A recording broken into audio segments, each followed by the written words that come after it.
बउआ इतना टाइट रहुआ हमने से मत बोली जाननी कि ना। एगो तो हमरा भतीजा के रोआ रोआ के मुंह झुरवा देले बड़ुआ कहा तारू टाइट ना बोली टाइट कहिए के बोले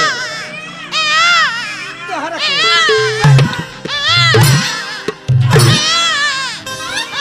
अरे माई रे माई मुआ ना हमरा के मार देला जे माई भैया बाहर बनी हमरा के मार मार के नतिया हमरा देह खराब कर देले रे माई। नतिया कहतर है बतिया के जान लेतर नतिया कहतरू अरे टोपिए लेके पैदा भइल बा का रे भतीजा हमार। देखी आपके भैया के आवे दी बाहर से मुआना रहियन घर में तो हमें रहो हम ही घर में अब ना रहो हमें चल जाए मैं ना रहबू बताई शंभू बाबा पंचायती करी। ए बाबुआ छोड़ दे मत मार। काहे ना मारी मत मार तोर भाई घरे नहीं खे उ आई तब ओकरा सामने कर व्यवस्था करी। तो तू मरवाइब एकरा के ना मारी तो चुप हम बुढ़ारी में का मरवाए बाबुआ। हाँ तो बताओ हई टोपी लेके पैदा कर देले बिया दूध नहीं खे पियावते लइका के चुप रह तोरा माई के चुप रह का चुप रह तारी माई के मास्टरी में नौकरी लगा चुप। शंभू बाबा पहले के लोग लइकन के छाती के दूध पियावताला सही बात बा ए हमार बाबू। आजकल डाबा पिया के डाबा बना दे तारी सब चूसनी धरावा तारी सा चूसनी पियले बात डाबा तो कहाँ से चुनी है कि बाबू है कि बाबा यही से आजकल के लइका इज्जत नहीं खंसा करत का करे जाए दे भौजी है ना आओ हम मारा है बहुत मारा है का और तुमने मरवा लिया बहुत बढ़िया से बर्दाश्त कर लिया हम माफी चाहते हैं तुम्हारा छू के गोड़ लग रहे हैं कुछ छू के आई टोपी बारे भाला वाला बेटा कहाँ से आ गल बारे बेटा है कि भाला पैदा कैले बड़ू ये भौजी लेकिन बड़ा छरिया बा बड़ा छरिया था छेदा था ना चुप रहा तारा माई के चुप। ए देवर बबुआ लइका के चाचा इतना तेज बानी तो लइका वैसे ना होई। अरे बाप रे बाप तू कम तेज नहीं खुनाते इतना भाला वाला लड़का ना आई। खूब यो तेल लगौले बारी। हाँ हाँ तेल लगा के कर मूड़ी गोल करे के तो लाम कर देले बिया। बाप रे तेल लगले बड़ू कि खेल कइले बड़ू निमन तेल लगले बड़ू यही खाटी सरसर तेल दोनों टाइम हम मलिला ए बबुआ दोनों टाइम हमें मिला के जवाई।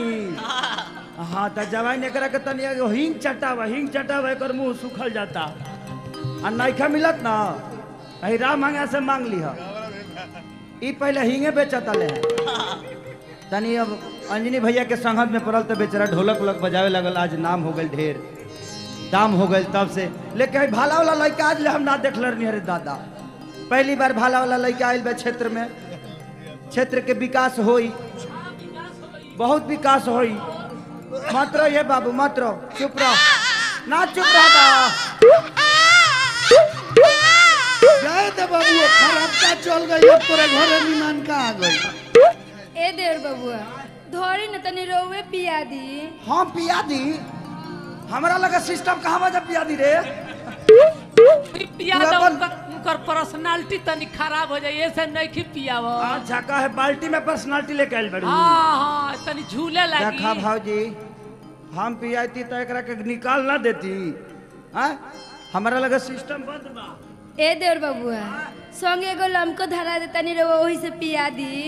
लामा का बोतल बाप रे इहो कम नहीं खे टोटल बहुत तेज बिया परहेज बिया नहीं आजकल के जमाना के गाना बा कि आजकल की औरत अपना लड़का के दूध नहीं खी पियावत काहे बाबा काहे से कि पर्सनालिटी बिगड़ता।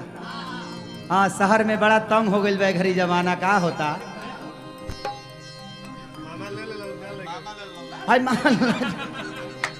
लड़का कटोरा कटोरा लेके अइबा काहे बाबा दूध भात खियावे खातिर यही होली के हाँ मौसम चढ़ल बा, जब भौजाई के हवा लागल बा कैसे कैसे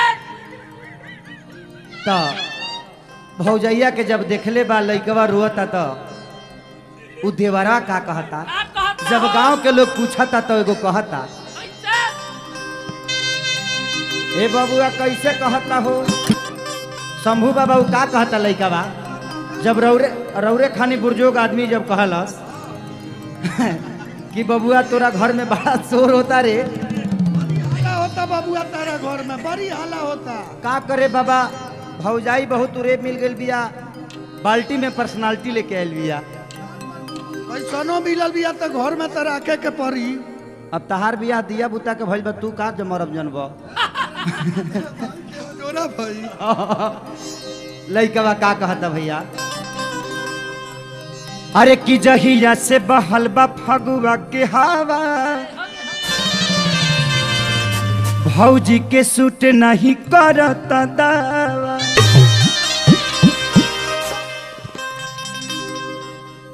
अरे की त फेरा में पड़ल बड़ी मुआवे के, आदत छोड़ दे हली लइका पियावे के। कि जब पैदा कैले होई है तो कैसे बर्दाश्त कैले होई है दर्द के। ए देव बबुआ का भौजी इहो राउर नहीं के मालूम, तो हमारा लगे सिस्टम रही तब न पता चली। सीजर में भइल बा, बेहोश करके सीजर में। सीजर तार दे गीजर में रहला का, फ्रीजर से निकलल भी का रे ई लइका, फ्रीजर के हा फ्रीजर के कहत जे कहां ठंडी में कहां तू ढूंढता जे कहां चलनी, हम कितना बढ़िया फ्रिज में ठंडा तो नहीं है। लइका का कहता बाबूआ हो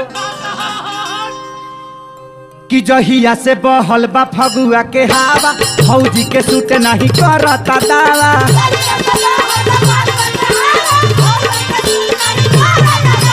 जहिया से फगुआ के बहल बहावा, भौजी के सूट नहीं करता दावा। टोनी पिया तारी लोटा के लोटा है लोटा है लोटा है।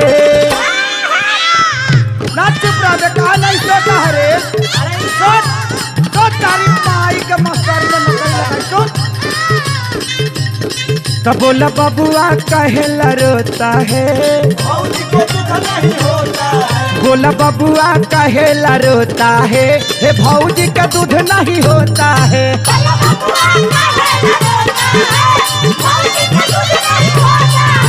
बबुआ कहेला रोता है तो भौजी का दूध नहीं होता है।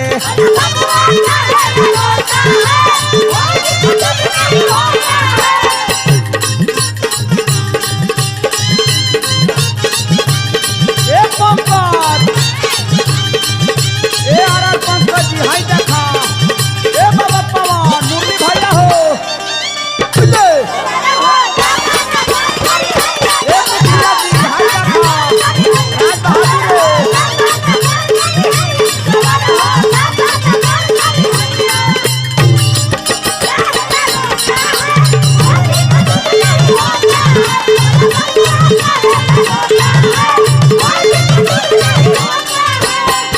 लइका कहता कि भौजी हो देख ले लागता बाकी दिहे ही बालटी।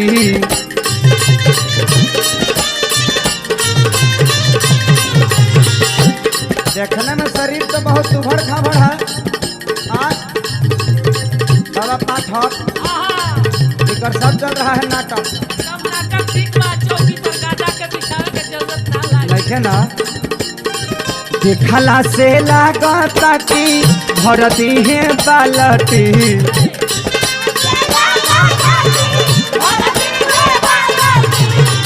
नहीं खिपियावत की घटी परसना लटी।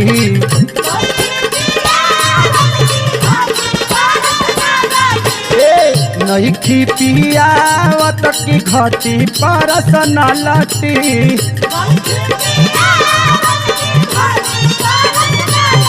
देह देखो ही में खाली कर मोटा है मोटा है मोटा है। ना चुप रहे, कहा नहीं ले छुए करे के चुप कर धरा काहे खींच देत रे भौजी धरा दे ए देवर बबुआ हम तोहर भतीजा से हम परेशान बनी। हम अभी चाहते भैया के बोला के कोनो हॉस्टल में दे दिया। हमरा से लइका ओइ के ना पोसाई। भाई 3 महीना का लड़का हॉस्टल में के पोसी रे आय ओ बारा ना बुझाई मजा मारले गाजी मिया मार खाए डफाली। हम का जाने मुआने के बार बार मना करी कि मच्छरदानी में मत आई, मच्छरदानी में मत आई। आज हमारी साजा भोगे के पड़ता। मत रहूं का कहला के बाद हम चलत मत रहो भौजी मत रहो देह देखो ही में खाली कर मोटा है तो बोला बबुआ कहेला रोता है तो बोला बबुआ कहेला रोता है हे भौजी का दूध नहीं होता है अरे बबुआ कहेला रोता है हे भौजी का दूध नहीं होता है भैया ऐसा कोशिश स्टूडियो दिया हो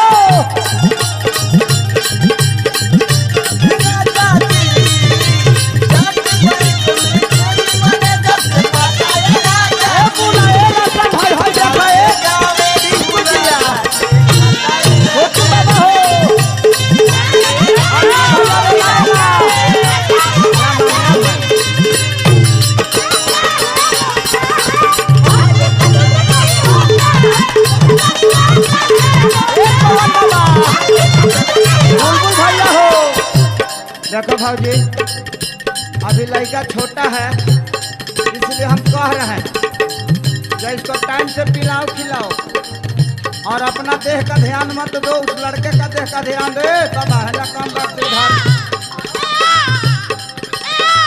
अगुआ तू ही रहला देखे पहले तू ही न गई रहला हे बाबूआ ओ घड़ी तो हम एकरा के निमन देखनी हम ही ना मुरलियो जोरे जोरे गई रहले पंकजो रहले पौनो रहले सब लोग गए रहे सब जरा हमरा मुड़ी पर मौर भाव चढ़वा देहला लोग